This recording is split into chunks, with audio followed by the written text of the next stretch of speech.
Prince Harry has arrived in Japan without his wife Meghan, and the video of his landing shows something very surprising. Remember this moment, mark the date and time. Write down the exact location and coordinates. Maybe you will be able to tell your grandchildren about this historic event, the day when Prince Harry, the Duke of Sussex, smiled. Hello and a very warm welcome to British Royal Daily Updates YouTube channel.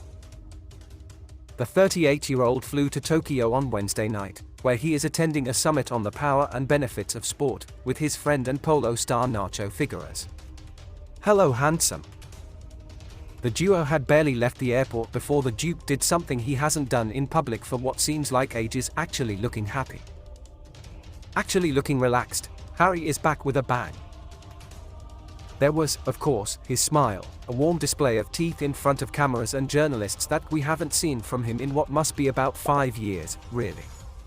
Gone was his usual grim expression, tension seemingly building up under his skin, as he had to put up with a crowd of TV crews and photographers. Instead, here was Harry. "I know, I'm fainting from shock," responding to the waiting media kindly. When a reporter asked, "How do you like to be in Japan for the first time in 4 years?" he didn't ignore them or frown or, as he did to a Sky reporter in 2018, scold them, but actually answered pleasantly with, "Good to see you again." Who is this man? All of this matters because the comeback of old Harry, with that charming, easy smile and all this happiness, even when he's just walking through an airport, highlights the contrast with stormy Harry of recent years. The unfortunate truth is that we have all become accustomed to the Duke of Gloomy. So accustomed to photos of him looking tense as his muscular US bodyguards, with no visible necks and arms like giant hams, escort he and his wife Meghan, the Duchess of Sussex, in and out of official events in the US. So accustomed to photos of Harry walking briskly into UK court buildings with all the nervousness of a man about to enter a fight with only a spoon. And so accustomed to seeing the Duke sit down for TV interviews where he has to reveal his raw emotions and expose his wounded feelings for stunned audiences, because that is pretty much what he does for easy money these days. The question that these Tokyo pictures really raise is, if we have not seen this cheerful Harry for so long, just how happy might Harry be with his shiny US career? Last week, People published a long cover story about the Sussexes' professional troubles, and included a quote from a royal insider saying of the Duke and Duchess that royal life wasn't a world they wanted for their family, and that everything else flows from that. But if Harry did not want that life, then that does not mean he is overjoyed with the work life he has ended up with instead. Which is to say, the life Harry has now of large oat Starbucks lattes and being photographed more in the past month than he was in years in the UK and having to come up with content ideas on the regular is not necessarily one he might actually ever have wanted.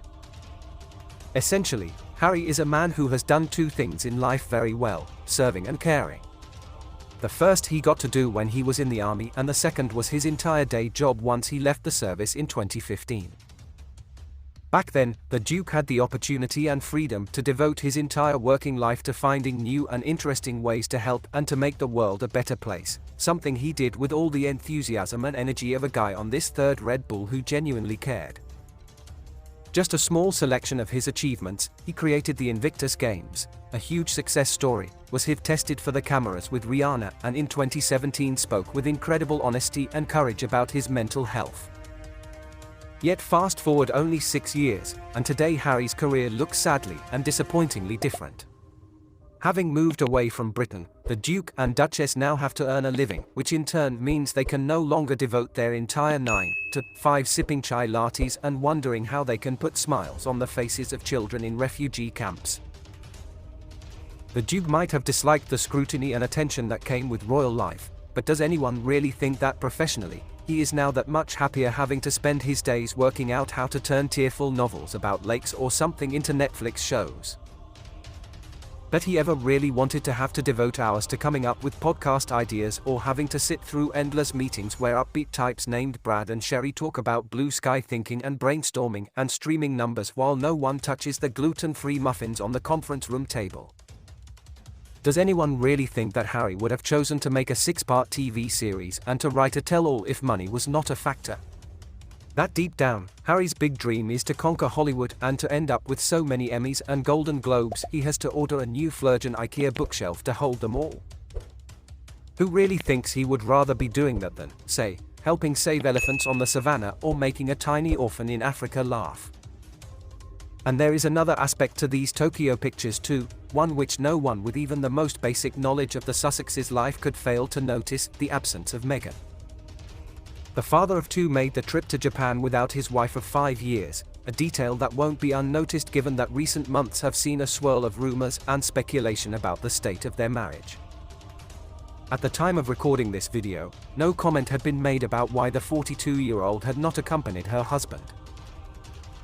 Look, for all we know, the Duke and Duchess of Sussex could be so happy their WhatsApp chat is such a sickening flow of them sending heart emojis to one another that the meta servers have not been able to cope. But for now, for whatever reason, I'm glad Harry's looking cheerful. After the death of Diana, Princess of Wales, Clive James wrote in The New Yorker that she and the then Prince Charles had been two people pursuing happiness, American style, and it was becoming more obvious all the time that they had known enough unhappiness to justify the pursuit. Harry and Meghan, circa 2023, have unquestionably known enough unhappiness. Here's hoping they have found or can truly find happiness, American style. Remember to subscribe to British Royal Daily Updates YouTube channel and turn on the notification bell. This way you will be notified when we drop a video. Stay safe. Prince Harry's official page on the royal family's website has been updated after a major mistake was noticed recently. The British media reported that Prince Harry still had his Her Royal Highness title on his page, even though he and Meghan agreed to give it up when they left their senior roles in the royal family in 2020. However, after the Express pointed this out on Friday, the palace seems to have corrected his page and removed the His Royal Highness. Hello and a very warm welcome to British Royal Daily Updates YouTube channel. The Express also claimed that there was another big error on the website. Harry was described as the youngest son of the Prince of Wales, which is a title that his father, Charles, gave to Prince William when he became the king almost a year ago. Meanwhile, William and Kate also got their titles changed from the Duke and Duchess of Cambridge to the Prince and Princess of Wales. The Duke and Duchess of Sussex were also moved down on the main page of the royal family, below the working members of the monarchy but above Prince Andrew, who has been involved in a scandal. This comes after Prince Harry's Her Royal Highness title was taken off a Kensington Palace exhibition in June 2021, after some royal fans noticed it. The Sun said at that time that the title was mistakenly left on a sign next to Princess Diana's wedding dress, which said, "Lent by Her Royal Highness the Duke of Cambridge and Her Royal Highness the Duke of Sussex." A few days later, the sign was changed to reflect Harry's new title. Harry probably did not pay much attention to the website change, as he is currently on a busy trip to Asia. The Duke arrived in Tokyo on Tuesday, wearing a casual black t-shirt and a baseball cap with an Archewell logo. He was accompanied by his good friend, professional polo player Ignacio "Nacho" Figueras.